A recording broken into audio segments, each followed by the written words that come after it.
जय श्री कृष्णा। आज हम ज्योतिष में बात करेंगे कि एक कुंडली में जो 12 भाव होते हैं, उन 12 भावों के कारक ग्रह कौन कौन से होते हैं। यहाँ स्पष्ट अपन कर ले कि पहली बात तो यह है कि कारक ग्रह का मतलब होता है कि वह ग्रह जिसे कि उस भाव का काम सौंपा गया है, भाव में अच्छा बुरा जो हो रहा है उसकी जानकारी उससे ली जाएगी। कहने का मतलब कुंडली के उस भाव का इंचार्ज बनाया गया है किसी ग्रह को, तो वह उस भाव का कारक ग्रह होगा। दूसरी बात जो आपको ध्यान रखने की है वह यह है कि हम बखूबी जानते हैं कि ग्रहों की संख्या 9 है और भावों की संख्या 12 है। लेकिन यहां जब आप कुंडली के 12 भावों में कारक ग्रह स्थापित करेंगे तो उस समय 9 ग्रहों को ध्यान में कदापि नहीं रखेंगे। क्यों? क्योंकि आप और हम जानते हैं कि इन 9 ग्रहों में 7 ग्रह नैसर्गिक है और 2 ग्रह जिसमें राहु और केतु दोनों को रखा जाता है, ये छाया ग्रह होते हैं। तो क्या कभी हम किसी छाया को किसी घर का, अंग्रेजी में तो इसे हाउस ही बोलते हैं, किसी घर का इंचार्ज बना सकते हैं? कदापि नहीं। तो इसलिए इन 12 भाव यानी कुंडली के 12 भावों के जो कारक ग्रह होंगे वो 7 ग्रहों, प्रथम 7 ग्रह जो नैसर्गिक ग्रह है उन्हीं में से होंगे। ये 7 ग्रह जैसा आप जानते हैं सूर्य, चंद्र, मंगल, बुध, गुरु, शुक्र और शनि होते हैं। आप यह सोच रहे हैं कि ग्रह तो 7 है और कुंडली के भावों की कुल संख्या 12 है, तो फिर ये तो कोई कोऑर्डिनेशन नहीं बैठा, यह इक्वेशन तो 7 = 12 तो नहीं हुआ। तो यहाँ पर आप यह जरूर से जरूर अपने दिमाग में रखें कि किसी किसी ग्रह को उसकी काबिलियत के अनुसार, अर्थात उसके पास में जो योग्यता है, उसके पास में जो बल है, उसके आधार पर एक से अधिक ग्रहों का काम उसे सौंपा जा सकता, एक से अधिक भावों का, ग्रहों का नहीं, एक से अधिक भावों का काम उसे सौंपा जा सकता है। दूसरे शब्दों में कोई ग्रह 2 या 2 से अधिक भावों के कारक ग्रह हो सकते हैं। ये कारक ग्रह करेंगे क्या? ये जहां अपने भाव में बैठे हुए हैं उसकी रक्षा करेंगे, उसके बारे में अच्छा सोचेंगे, उसके बारे में अच्छा करेंगे।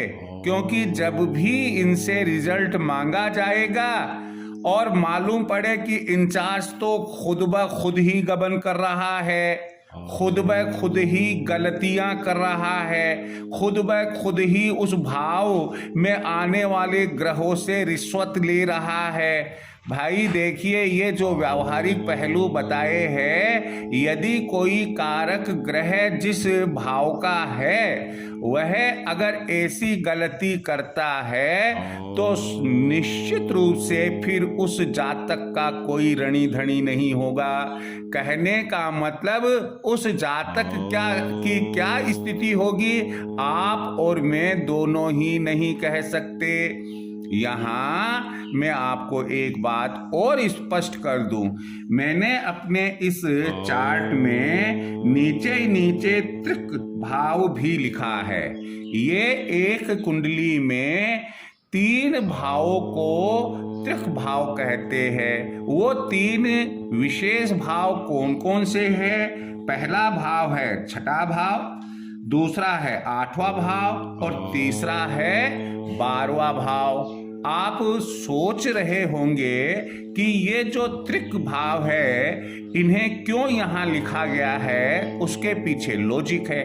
और लॉजिक ये है कि ये भाव शुभ नहीं माने गए हैं।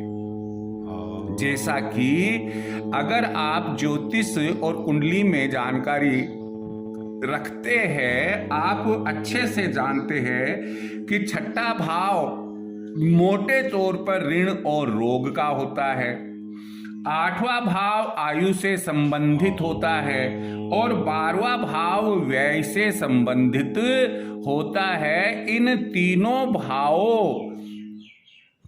भावों को शुभ भाव की श्रेणी में नहीं रखा गया। परंतु यदि मान लो आप एक फैक्ट्री चलाते हैं और उस फैक्ट्री में कोई डिपार्टमेंट वेस्ट मटेरियल का है, तो आप क्या उस वेस्ट मटेरियल के लिए इंचार्ज नहीं बनाएंगे? उस डिपार्टमेंट का डिपार्टमेंटल हेड नहीं बनाएंगे? आपको तो बनाना पड़ेगा। वो बात अलग है कि डिपार्टमेंटल हेड आपको कह देगा कि साहब मैं यहाँ इसकी रखवाली कर रहा हूँ और यहाँ मैं पाबंद हूँ, मैं अपना भी अच्छा कम करना चाहूँ तो इस वेस्ट मटेरियल के संबंध में मैं भी क्या कर सकता हूँ, मैं न्यूट्रल रह जाऊँगा।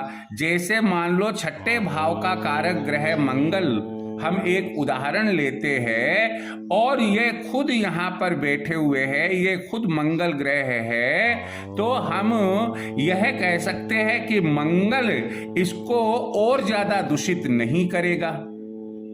लेकिन बाकी जो ग्रह अगर कोई भी यहाँ पर बैठेगा वो तो दूषित करेगा।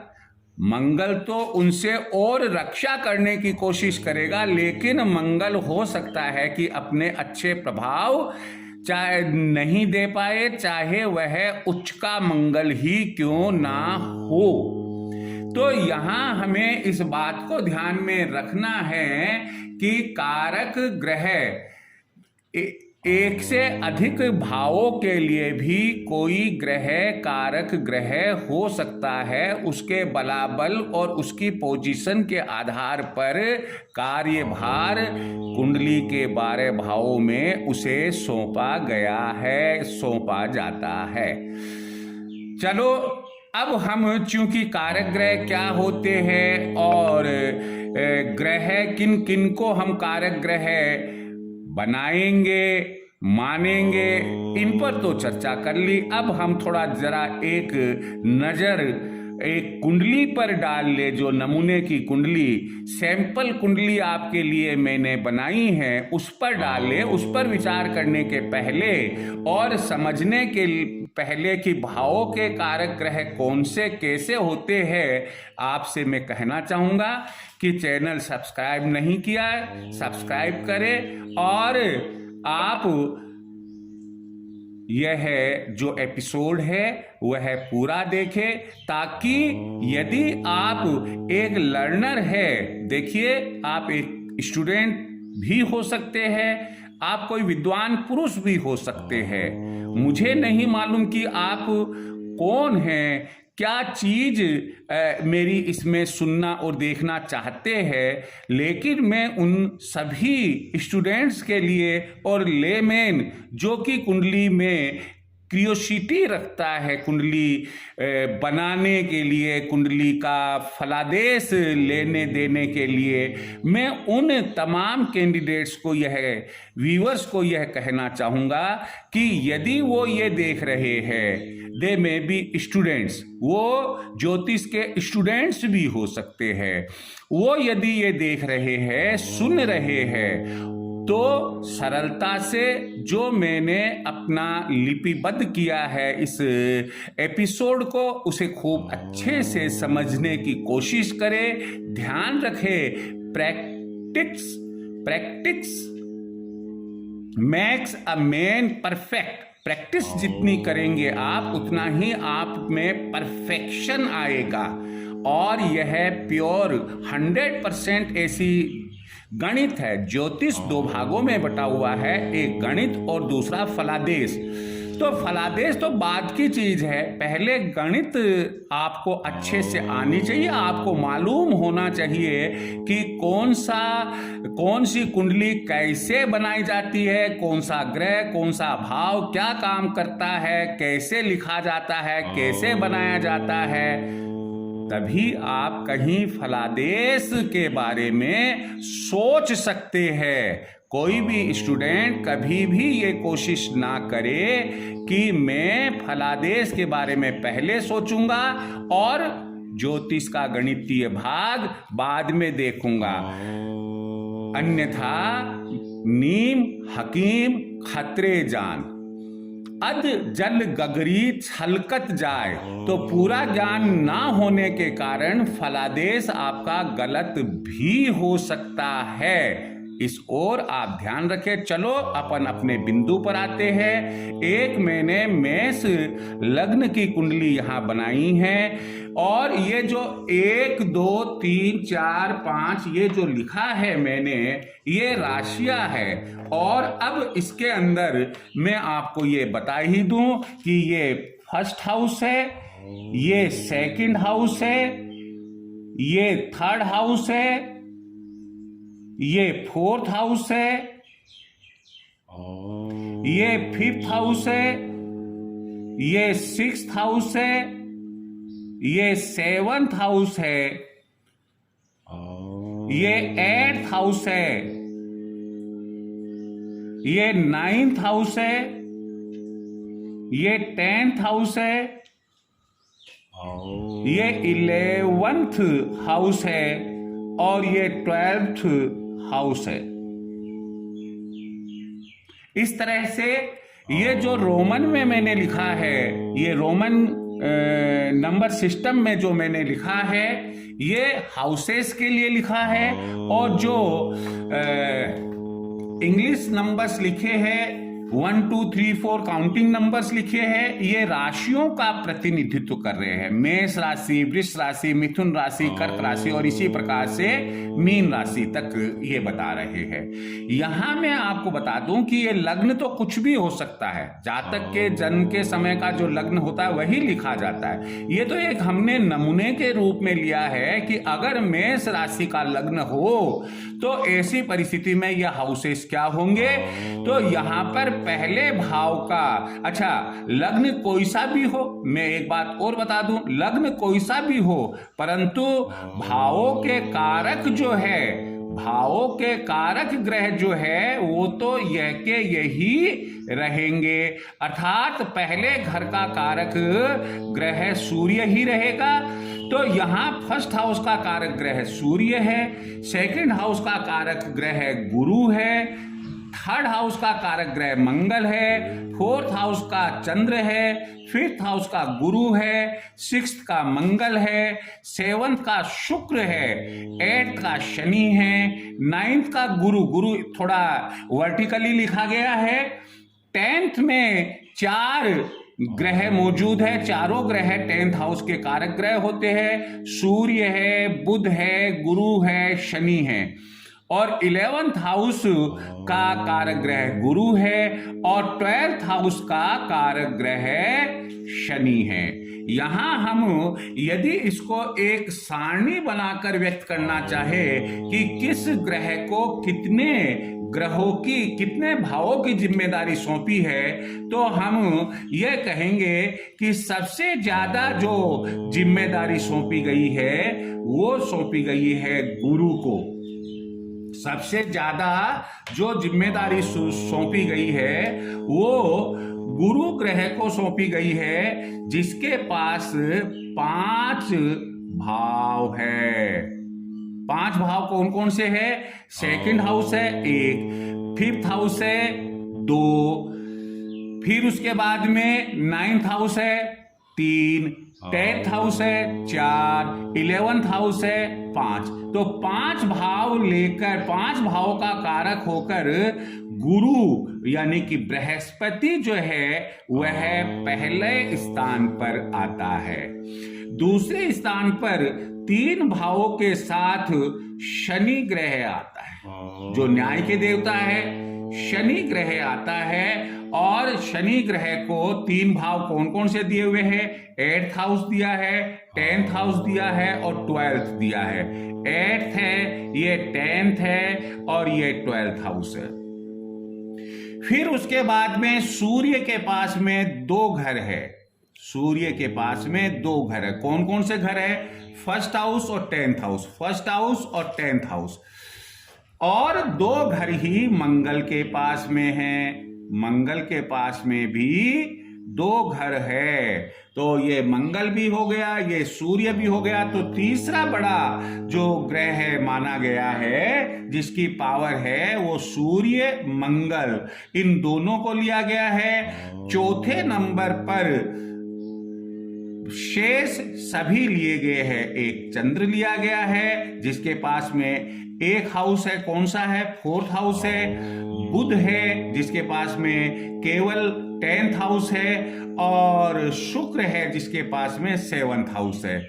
यहां 4th हाउस का कारक ग्रह चंद्र है, 7th हाउस का कारक ग्रह शुक्र है, 10th हाउस का अन्य कारक ग्रहों के साथ में बुध भी कारक ग्रह है। और इस प्रकार से हमने यहां पर भी सूर्य 1st 10th, Chandra 4th, Mangal 3rd 6th, Budh 10th, Guru 2nd 5th 9th 10th and 11th। यहां हम थोड़ा सा इससे सेपरेट कर देते हैं। और शुक्र केवल 7th हाउस है।